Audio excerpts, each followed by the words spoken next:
What hurt you the most? What hurt you the most? For me, it was love. Love hurt me the most. And maybe you've been through a bad breakup, just like me, or maybe you're going through your own breakup right now, and it's painful. It hurts. A breakup, losing love, parting ways from somebody that you thought was going to be the love of your life. You thought you were going to probably marry. You thought you were going to have a great relationship with. And maybe you did, but it ended.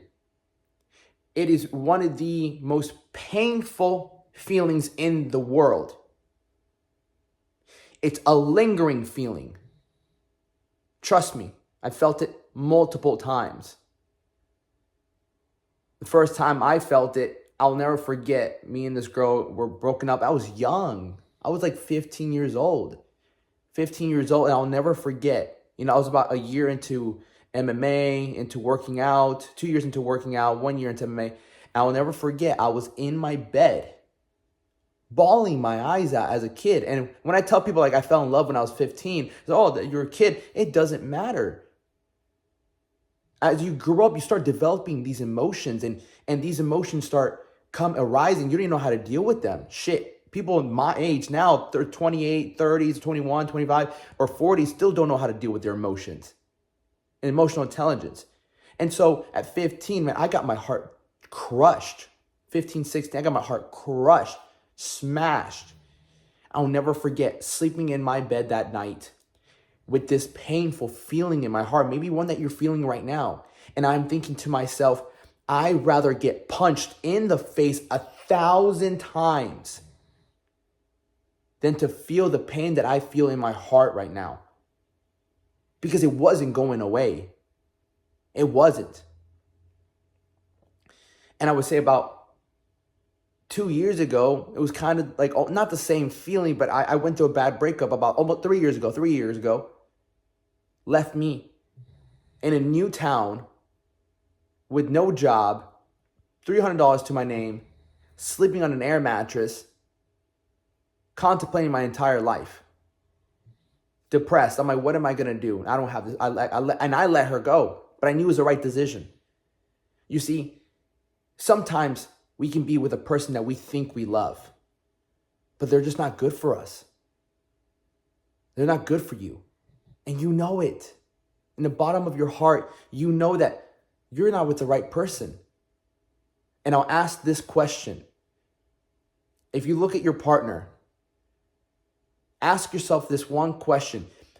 Could I be with her the way she is, exactly how she is, without her changing, for the next 30 years?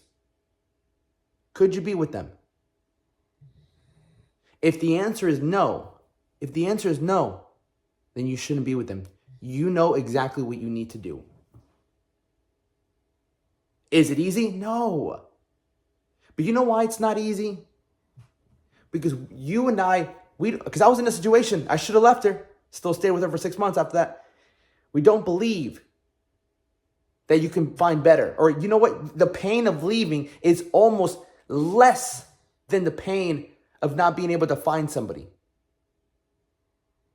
You're like, maybe I can make this work. I already have this. If I leave her, then what am I going to do? It's going to be painful. It's going to be painful. You're not looking at the long view. You're looking at the short-term pain,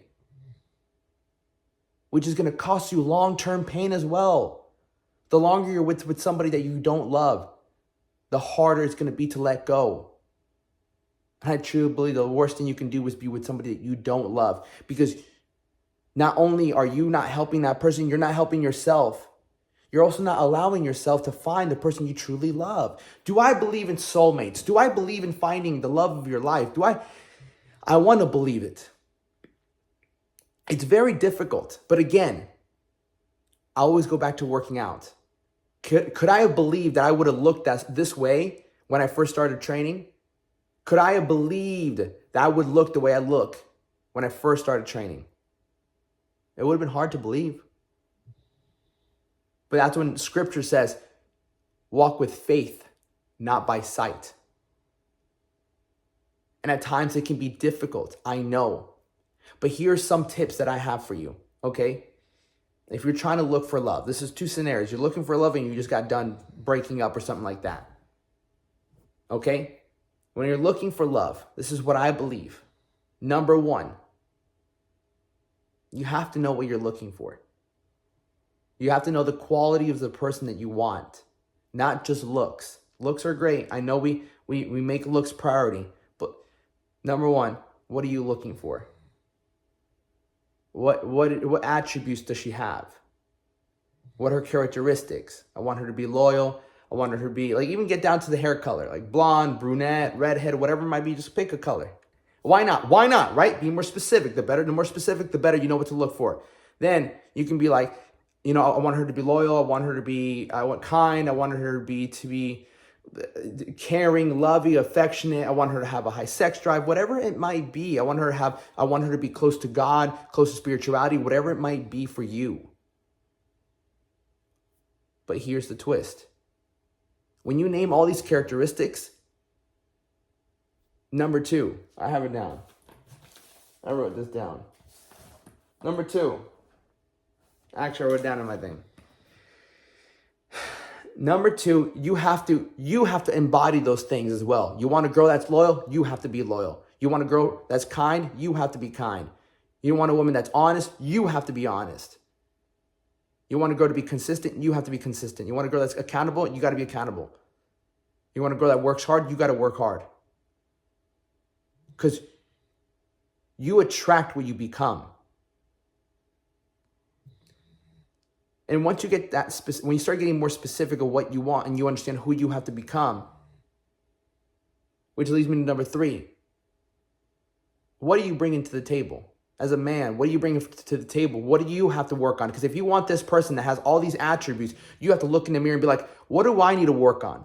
Because if I don't have it yet, it's because I'm not the person I need to be to handle what is coming my way. Because the worst thing is that you get the opportunity and you're not ready for it.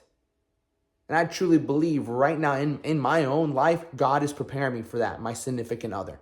Because love to me is one of the most beautiful things in the world, and it can be the most painful thing.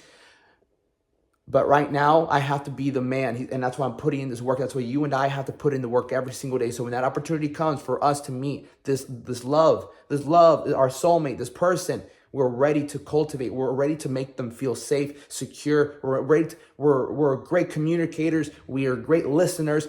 You have to be the man for when this opportunity comes, because I believe it will come for you and I. But you must be ready, my friend. Be fucking ready for your woman, for your family. Become the man every single day. Dial it in. Dial it in. Raise your standards. Have integrity. Develop this character so you attract the one that you want in your life. Don't give up on it. You're still young. Do not give up on love. Giving up on love is giving up on life. Love is the most beautiful thing in the world. Hence why it's also the most painful. You must have the polar opposites. Okay? Don't give up. And if you're going through it, keep pushing through it. Hit those burpees. Hit the floor. I promise you, I've been through multiple breakups and I've gotten through every single one of them, and it's only made me better. You can get through it. Keep fucking pushing. Let's go.